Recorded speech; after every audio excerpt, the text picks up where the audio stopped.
when I was coming of age, late teenager, 19, 20 years old, I remember I had a personal computer. And at that point in the 90s, those were just starting to take hold. And I remember I had a 386. But I also remember that I really wanted a 486. You see, because the 486 had like 2 more megabytes of RAM or something like that than the 386. And so, you're going to die of dysentery on the Oregon Trail on a 486 way before you're even getting started on a 386, right? You're not even going to find Carmen Sandiego on a 386, whereas you'll have her locked up on a 486. It's one of those kind of things.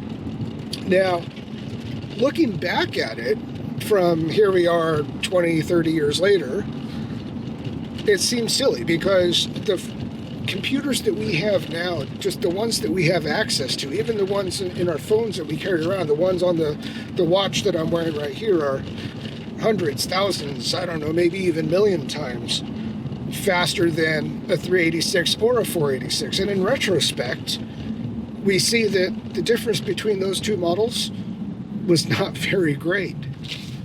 At the time, it felt like it was, but it just wasn't. Even looking back a few years after that, it wasn't a big difference.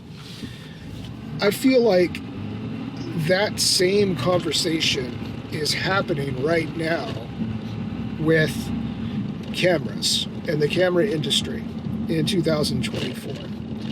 And that's to say that, of course, the cameras coming out in 2024, the newer ones, are going to be faster, better, more resolution, higher frame rates, more dynamic range, and all of those things than the ones that have preceded them. However, it's really not by a big margin. You can take a look at cameras right now and take a look at cameras 10 years ago, the dawn of the digital camera age, and say, yes, we've come a long way. But compared to last year, not really,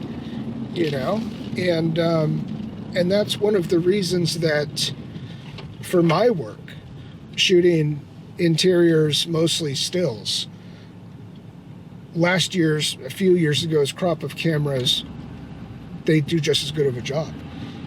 So my current stable is a Canon R3, it's my daily driver. I've got a pair of R5Cs, and for motion capture, I have a Blackmagic 6K full frame. And all of these cameras are cameras that did not come out this year. And even though there are cameras that came out this year, well, let's talk about the Canon cam specifically, right? The R5 Mark II and the R1.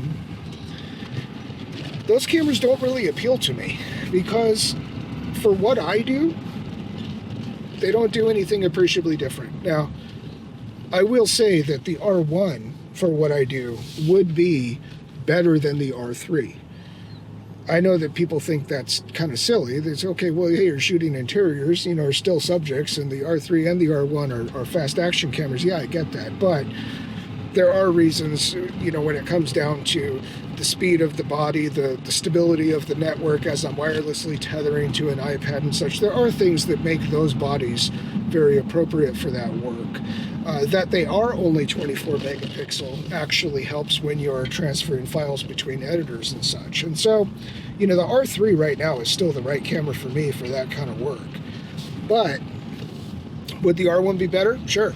Would it be, I don't know, what is this, $7,000 or whatever better? No, of course not. Not when I already own the R3. And it's already turning out fantastic images for me. And so, for those reasons, even though all the chatter right now is before the year is out, Sony is going to release whatever they're going to release, and Canon's going to release, I think, the R6 Mark II, whatever that is. Nikon, who knows? Nikon hasn't had anything really new for several years. I don't count the Z8 because it's a stripped-down Z9, right? Even though it's a fantastic camera and a great seller, that isn't anything new. That was something that is a flagship stripped down to a lower price point. So I don't think there's anything, especially on the still side, that's going to be very exciting in 2024. Am I looking forward to 2025? Sure. However, I think it will still be kind of an incremental change. This technology, especially in the full frame stills photocentric hybrid cameras, has really plateaued over the past few years. I can make just as good as images now with a several-year-old camera as somebody who went and bought a brand new one right now. And that brings us into another conversation, which is a conversation for a different video, and that's when your skill set transcends the equipment that you have. And I'm not going to sit here and BS you. I have bought a camera recently, but it's a very different camera.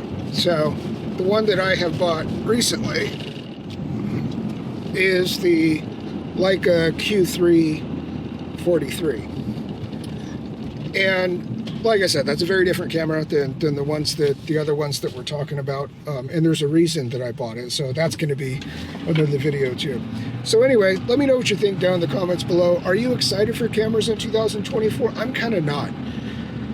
And there's been a lot of chatter and a lot of different podcasts and such of people saying, oh, 2024 is going to be remembered as such a great year for cameras because we have all these things, all the Canons and the Sony with the global shutter is cool on the A9 III, but I count that for last year.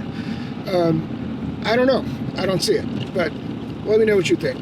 I'll see you. Peace.